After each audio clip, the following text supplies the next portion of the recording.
mooy amul benn pays bu mus a opposé au Maroc comme ni ko Sénégal opposé au Maroc.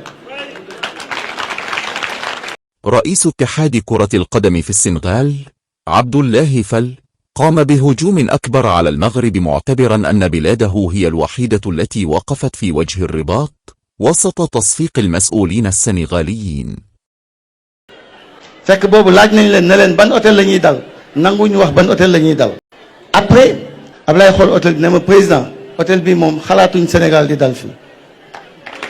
فآل تحدث بالتفاصيل عن كواليس النهائي وفق وجهة نظره، مؤكدا أن الإقامة في طنجة كانت ممتازة، لكن الوضع تغير عند بلوغ النهائي، حيث اعتبر أنه كان من المستحيل أن الإقامة في فندق بالرباط كان وسط المدينة مع الكثير من الضوضاء، معتبرا أن فريقا بمستوى السنغال لا يمكنه الإقامة في مثل هذه الظروف. beneen bi tamit ñoom ñu bëgg ñu imposer ne ñu ci seen biir camp de base fa la ñuy entraîner mooy le centre Mohamed VI biñ ko notifié Ablaye ma ni ko bu fa dem buñ ko sax visiter duñ fa dem.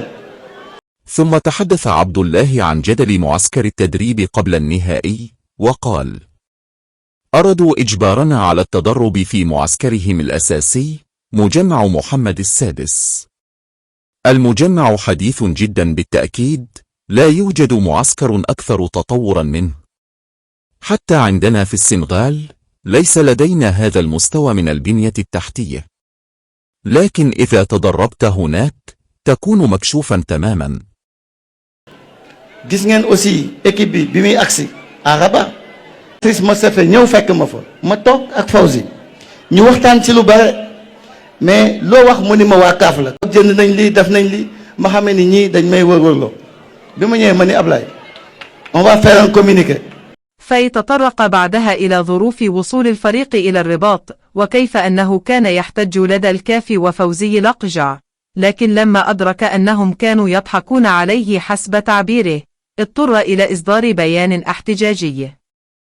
وأضاف أنه في 1:31 صباحا اتصل به فوزي لقجع ليطمئنه بشأن اتخاذ التدابير الأمنية اللازمة لضمان سلامة الفريق. Marocain de football man ak Ablaye ñoo toog 1h30 du matin la ma woo ne ma mais président qu'est-ce qui se passe lu xew ma ne ko président lii c'est une mesure conservatoire, demain on va convoquer un point de presse, on ne va jamais jouer dans ces conditions. أخيرا ختم عبد الله فال حديثه عن التحكيم والجدل حول تعيين حكم النهائي وما أسماه التلاعب في الإعلان عن الطاقم التحكيمي الذي لم يتم الإفصاح عنه إلا ليلة النهائي في 10:10 مساء. ثم أضاف أنه لم يسبق لبلد أن عارض المغرب بهذا القدر، لأنهم يشغلون منصب نائب رئيس الكاف ولديهم الإمكانيات، وكثير من الدول لا تجرؤ على معارضتهم.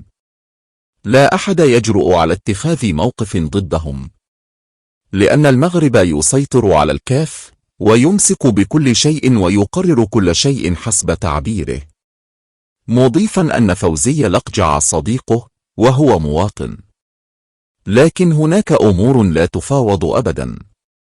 لهذا السبب وصلنا إلى ما نحن عليه اليوم. ñoom ñoo yore la vice-présidence de la CAF, ñoom ñoo yore les moyens, ñoom ñoo téye la CAF, qu'on se dise la vérité. yenn pays yi ñemewuñ leen, kenn ñemewul peut-être jël position contre ñoom, mais man sama xarit la, on est très liés, sama wëlëre, mais am na loo xam ne ni duñ ko négocier, duñ ci transiger, et loolu moo tax peut-être ñu agsi fii.